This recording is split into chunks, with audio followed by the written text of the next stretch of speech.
Assalamualaikum warahmatullahi wabarakatuh. Saya Sony Agustina dari Bimbingan dan Konseling Universitas Borneo Tarakan. Baik, di sini saya akan menjelaskan tentang Sigmund Freud. Penjelasannya yang pertama yaitu hakikat manusia menurut psikoanalisa. Hakikat manusia menurut psikoanalisa, Freud memandang manusia secara deterministik bahwa perilaku manusia ini didorong oleh kekuatan irasional, motivasi dari ketidaksadaran biologis, dan dorongan insting yang semuanya berkembang sejak masa seksual pada 6 tahun kehidupannya. Nah, insting ini juga merupakan suatu sentral pada pendekatan Freud yang berhubungan dengan energi libido seksual seseorang yang kemudian secara luas menyertai naluri kehidupan manusia. Nah, insting ini di sini tujuannya yaitu untuk melayani kelangsungan hidup manusia yang berorientasi pada pertumbuhan, perkembangan, dan kreativitas. Sedangkan libido merupakan unsur motivasi seksual di mana manusia bertujuan mencapai kesenangan dan menghindari rasa sakit. Selanjutnya, konsep mengenai conscious and unconscious.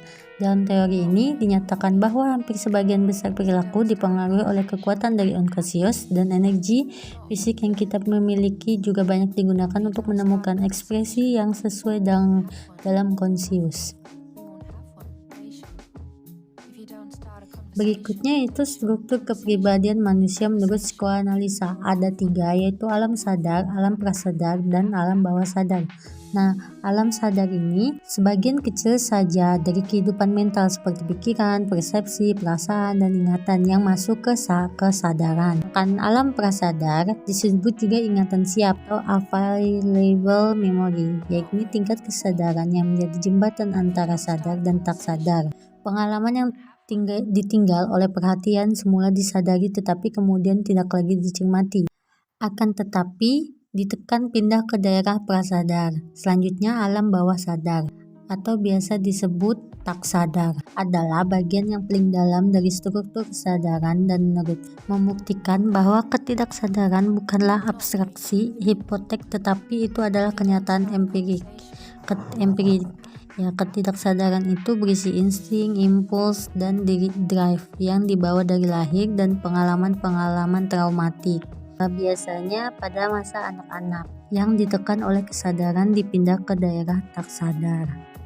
Baik, selanjutnya yaitu struktur kepribadian manusia menurut psikoanalisa. The motivated conscious, beberapa pikiran yang dapat menyebabkan kesedihan akan dibuang dari consciousness seperti kenangan buruk, kesedihan, perasaan traumatik, pemusuhan, atau keinginan berhubungan seksual dengan orang yang ditakuti, dan keinginan untuk menyakiti seseorang yang dicintai.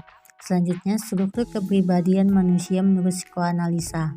Yang pertama yaitu apabila rasa itu yang menguasai sebagian besar energi psikis itu, maka pribadinya akan bertindak primitif, impulsif, dan regresif, dan ia akan impuls primitifnya. Kedua, apabila rasa egonya menguasai sebagian besar energi psikis itu, maka pribadinya bertindak dengan cara yang realistik, logis, dan rasional. Ketiga, apabila rasa superegonya menguasai sebagian besar energi psikisnya, maka kepribadiannya akan bertindak pada hal yang bersifat moralitas, mengejar hal yang sempurna yang kadang-kadang irasional. Selanjutnya, kepribadian yang sehat dan bermasalah menurut psikoanalisa. Nah, pribadi yang sehat ini menurut pandangan psikoanalisa yaitu adanya pengendalian ego yang baik di mana terjadi keseimbangan. Yaitu ada 3 struktur kepribadian dari id, ego, dan superego.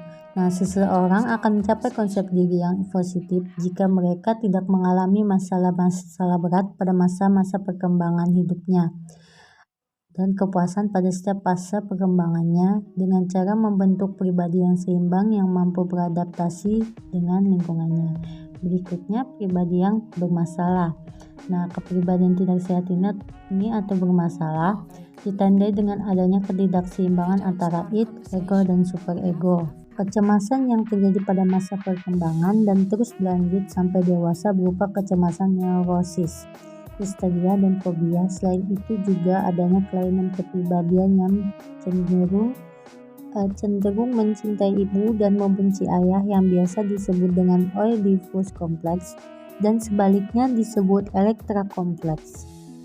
Nah, berikutnya yaitu hakikat konseling menurut psikoanalisa. Tujuan utama psikoanalisa untuk mengurangi simptom psikopatologi dengan memunculkan pikiran dan perasaan yang tertekan atau depresi ke dalam alam kesadarannya.